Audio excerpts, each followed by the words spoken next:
अफसोसनाक खबर है, तौसा शरीफ में बारिशों से कच्ची दीवारें और मकानात मुनहदिम हुए हैं। गली मोहल्लों में बारिश का पानी जमा होने से आमदोरफ्त शदीद मुतासर बताई जा रही है। शहरी अपनी मदद आप के तहत घरों और गलियों से पानी निकाल रहे हैं। इसके अलावा मकीनों का इंतजामिया से फौरी निकासी आब और इमदादी इकदाम का मुतालबा भी सामने आ रहा है। बारिशों का सिलसिला जारी रहने के बायस मजीद नुकसानात भी हो सकते हैं, ये भी वाज़ेह किया गया है। तौसा शरीफ में बारिशों से कच्ची दीवारें और मकानात मुनहदिम हुए हैं।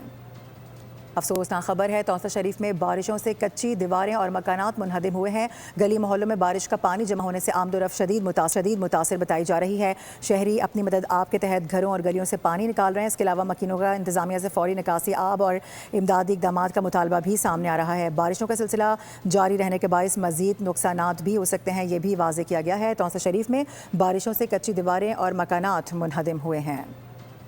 अफसोसनाक खबर है, तौसा शरीफ में बारिशों से कच्ची दीवारें और मकानात मुनहदिम हुए हैं। गली मोहल्लों में बारिश का पानी जमा होने से आमदोरफ्त शदीद मुतासर बताई जा रही है। शहरी अपनी मदद आप के तहत घरों और गलियों से पानी निकाल रहे हैं। इसके अलावा मकीनों का इंतजामिया से फौरी निकासी आब और इमदादी इकदाम का मुतालबा भी सामने आ रहा है। बारिशों का सिलसिला जारी रहने के बायस मजीद नुकसानात भी हो सकते हैं, ये भी वाज़ेह किया गया है। तौसा शरीफ में बारिशों से कच्ची दीवारें और मकानात मुनहदिम हुए हैं।